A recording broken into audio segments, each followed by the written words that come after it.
नमस्कार,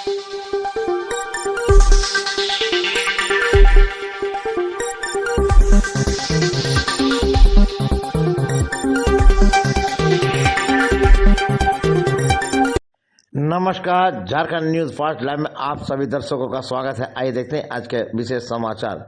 अखिल भारतीय भोजपुरी साहित्य सम्मेलन का 27वां राष्ट्रीय अधिवेशन और अखिल भारतीय भोजपुरी का स्वर्ण जयंती समारोह 16-17 दिसंबर तुलसी भवन में होगा संपन्न। आइए देखते हैं एक रिपोर्ट।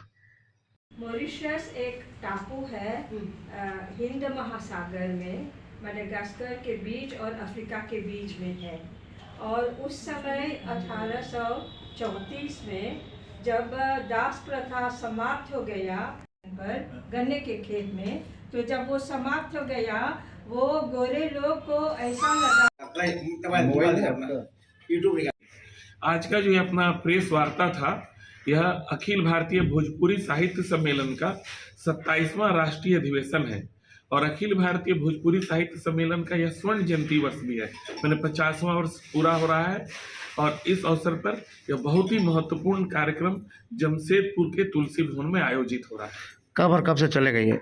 जी, यह जो कार्यक्रम है 16 दिसंबर से के प्रारंभ सुबह के 8 बजे से होगा और 17 दिसंबर के रात्रि 10 बजे तक चलेगा। कहाँ से आएंगे पार्टिसिपेंट? जी, इसमें पूरे भारत भर से भोजपुरी साहित्य, संस्कृति, नृत्य, गायन और नाटक रंगमंच में काम करने वाले साहित्यकार, कलाकार, रंगकर्मी आएंगे। मुंबई से, दिल्ली से, कलकत्ता से, छपरा से, पटना से, मुजफ्फरपुर से, प्रयागराज से, गोरखपुर से और इसके साथ ही साथ यहाँ नेपाल से और मॉरिशस से भी प्रतिनिधि आ रहे हैं। आयोजक कौन है? जी, इसका मुख्य आयोजक जो है अखिल भारतीय भोजपुरी साहित्य सम्मेलन है, पर इसमें सह आयोजक भी दो हैं। जमशेदपुर भोजपुरी साहित्य परिषद, जो कि भोजपुरी की सबसे पुरातन संस्था है, और सिंहभूम जिला हिंदी साहित्य सम्मेलन तुलसी भवन भी इसका सह आयोजक है। अतिथि के तौर पर कौन कौन रहेंगे? जी, अतिथि के तौर पर इसका जो कार्यक्रम का उद्घाटन करने वाले हैं वह झारखंड के पूर्व मुख्यमंत्री और आज के कृषि मंत्री श्री अर्जुन मुंडा जी, श्री सरजू राय जी, श्री अमर प्रताप सिंह जी, श्री संजय मयूख जी और इसके विशिष्ट प्रतिनिधि भोजपुरी के विद्वानगण इसके उद्घाटनकर्ता और अतिथि रहे। अपना परिचय दीजिए। प्रसेनजीत तिवारी, अध्यक्ष आयोजन समिति 27वां राष्ट्रीय अधिवेशन। हमारे भारतीय पूर्वज मॉरिशस में गैर बने 70% से ज़्यादा बिहार, यूपी आदि से गैर बने और वो मैं चौथी पीढ़ी की हूँ। तब भी हमने देखा कि भोजपुरी हमने के भाषा है, हमने के घर के वातावरण है, हमने के संस्कार बाव में, हमने के शादी ब्याह वही में होवेला और गीत गवाई आदि होवेला। तो हम एक पर मैं तो वैसे हम तो एगो जोग्राफर हैं, कलकत्ता यूनिवर्सिटी में पढ़ाई कर ले हैं, बर्लिन में जर्नलिज्म किए हूँ और फ्रांस में 1 साल रह करके मैंने फ्रांस में जर्नलिज्म किया है। लेकिन जब मैं वापस आई मॉरिशस में, मैंने देखा कि इस भाषा के लिए बहुत कुछ उसको ज़रूर उसको एक बहुत ही प्रतिष्ठा देना चाहिए भाषा के, उसको नए पीढ़ी में उसको लाना चाहिए। तो फिर मैंने इस पर एक संस्था को उपस्थित किया, मॉरिशस भोजपुरी इंस्टीट्यूट 1982 में। अब उसी से बहुत एक जागरण से आई और बहुत से लोग, नई पीढ़ी के लोग गीत आदि। मॉरिशस से कितने लोग आ रहे हैं यहाँ पे? मॉरिशस से दीदी अभी आ रहे हैं। उनके गीत लिखे और पुराने समय के जो गीत है, अल्हा उदर जो गीत गवाए, जो शादी ब्याह के सोहर, ललना, हर परौरी, जैसे जब बारिश नहीं है तो इंद्रदेव को बुलाए जाते हैं और बारिश आती है हमने देखा मॉरिशस में। जतसार है और गुजना के गीत है, तरह तरह के गीत बचे हुए हैं। फिर किस्सा कहानी भी है, दादी नानी लोग। इसी कड़ी में हमने अपने Mauritius chairperson of Bhojpuri speaking union में हमने एक कंपटीशन लगाए, शॉर्ट फिल्म कंपटीशन। पहल का कंपटीशन रहा कि पत्थर से बनल सोना, यानी कि सोना तो ना मिलल, जो लोग गए भारत से ना बनैलन था तो पत्थर बनल सोना।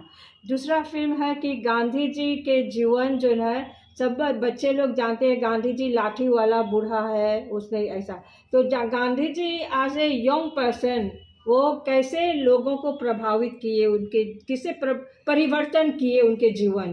तो हम इसी को लेकर के बच्चों को कहा फिल्म बनाओ, जाकर के रिसर्च करो।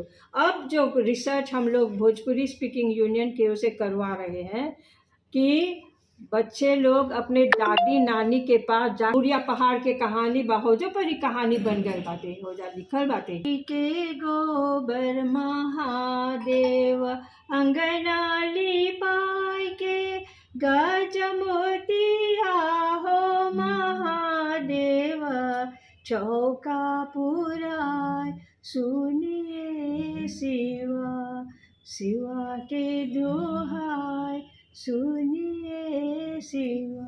डॉक्टर सरिता बुजू, मेरा पिताजी का नाम है मक्खन सिंह और वो बलिया से गए, उनके पूर्वज बलिया से गए।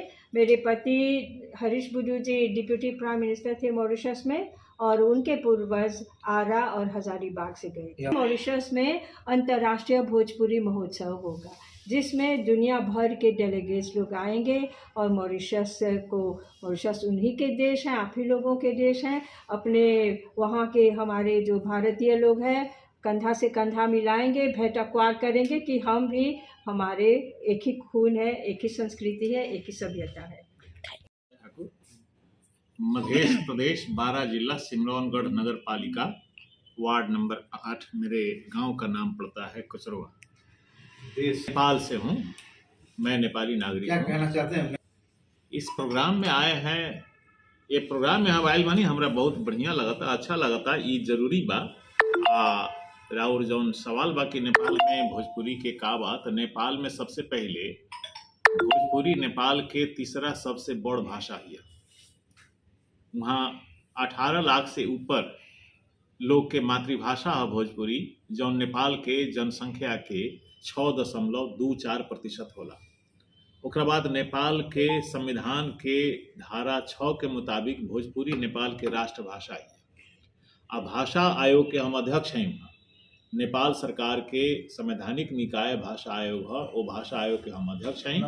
आ भाषा आयोग के अध्यक्ष के हैसियत से नेपाल के 2 प्रदेश में सरकारी कामकाज में भोजपुरी भाषा के प्रयोग खातिर भाषा आयोग की तरफ से हमने का सिफारिश कर चुका है।